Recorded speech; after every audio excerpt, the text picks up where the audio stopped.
So today I'm going to show you a 2-ingredient, super delicious way to integrate hops into your diet.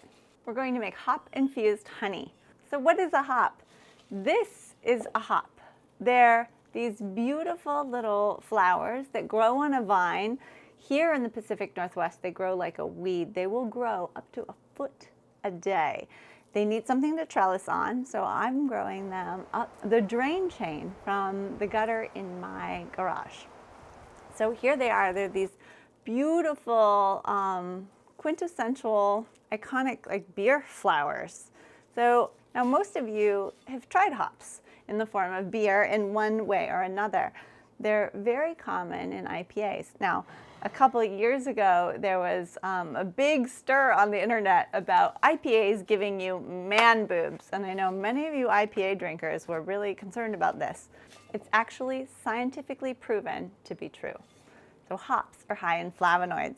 I printed out a little ditty for you here. It's a form of phytoestrogens, and it's been proven to have beneficial effects on the female endocrine system, which has led to becoming a common ingredient in effective natural breast enhancement supplements. Who knew? It's actually been scientifically proven that hops encourage breast development. So whether you're female, male, take that as you will, just the messenger. So why would we want to integrate hops into our diet? Well, they also are really high in tannins, and they have compounds in them that help fight inflammatory diseases such as eczema, psoriasis, various types of herpes. They can treat diarrhea. They're strongly antiseptic, and that helps reduce infections in the body. So it's just a really wonderful, wonderful medicinal plant that's easy to incorporate into our cooking. Now, for those of you that have actually tried fresh hops, and you can just take one and chew on it, they're really bitter. So if you make a tea from them, it will likely be too bitter to drink. Now, the beauty of hops in beer is that bitterness actually tempers the sugar in the beer from the grain itself. So when used in balance, they can be a really, really beautiful ingredient to cook with. So all you need for this is a clean, preferably sterilized, empty jar, some freshly washed and dried hops. Now, if you wash them, don't make this right away. Make sure that you dry them thoroughly because you don't want the honey to mold. And if there's any moisture at all in your hops, it will mold your honey. So dry them the day before, preferably. To make this recipe, all you do is remove the hops from the branches and fill up your jar. Now, the size of your jar will determine how much honey you make. And you just want to fill the jar with hops. And if you don't have enough to fill it, don't worry about it. You can just add a few, and a little bit will still flavor your honey and give it that nice kind of bitter, astringent, herby essence. It's a little bit citrus, it's a little bit herby. If you smell them, they have that quintessential ale smell to them. And those components mixed with the sweet honey is fantastic.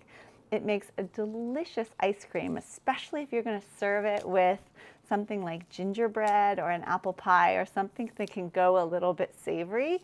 My favorite way is on biscuits or just fresh baked bread, a little slather of butter, and then some hop honey. So good. And it's fabulous to just have a little tiny bit, like a half a teaspoon of apple cider vinegar raw with a cup of hot water and a little bit of hop honey stirred in and a squeeze of lemon. It makes a delicious, delicious, almost like a drinking vinegar. But the hops have that savory component, and so it changes the dynamic of that drink if you are familiar with apple cider vinegar and honey. So once I've got all of these guys picked off, I had to go all territorial when I was outside picking them because I would reach up to pick a branch and the chickens would steal them out of the bowl at my feet. Chickens love hops. As you can see, I'll show you some footage here of my vines. They've been stripped bare from like 1.5 feet high down, where anywhere that the chickens can reach them. And they're very, very nutritious for the birds. So when you're done picking all your hop leaves, all your hops off your leaves, give these to your girls as treats. They will be super stoked. So here we have our hops. I'll just kind of press it down. This is a nice quantity for the size of my jar. Ugh. I jammed my thumb maybe about a month ago now, jumping off the rocks of the river. I think you saw my brother's video of us whitewater rafting. Well, I jammed it. So I'm a little handicapped here in the kitchen. Now, this is all you do.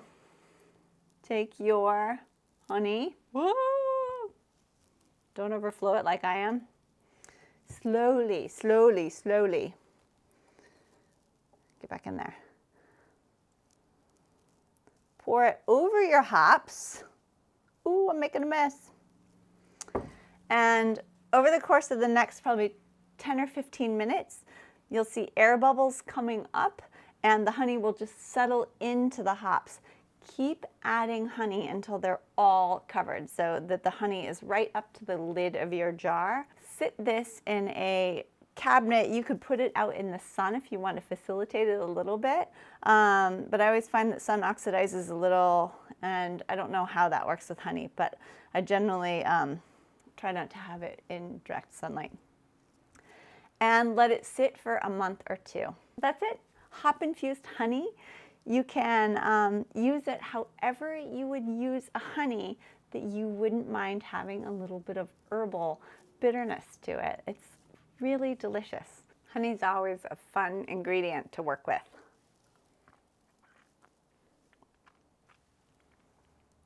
I'm like a bear. Now you can choose to strain it or not. You can use the honey with the hops in it and just like squeeze them out as you remove the honey, and it will just continue to infuse and get stronger and be more herby and hoppier the longer it sits in there. So I never strain this. I just use the honey off and then start pushing on the hops and extracting all the last little bits of honey when there's just nothing left in the bottom but some hops. If you can get fresh ones, great. If you can't get fresh ones, don't worry about it. You can easily obtain dried hops through local beer supply stores and even your local brewery. Now, if you guys get all impatient, go ahead and take a knife and just stir this around just enough to get some of those air bubbles out and get that honey moving in and around those flowers.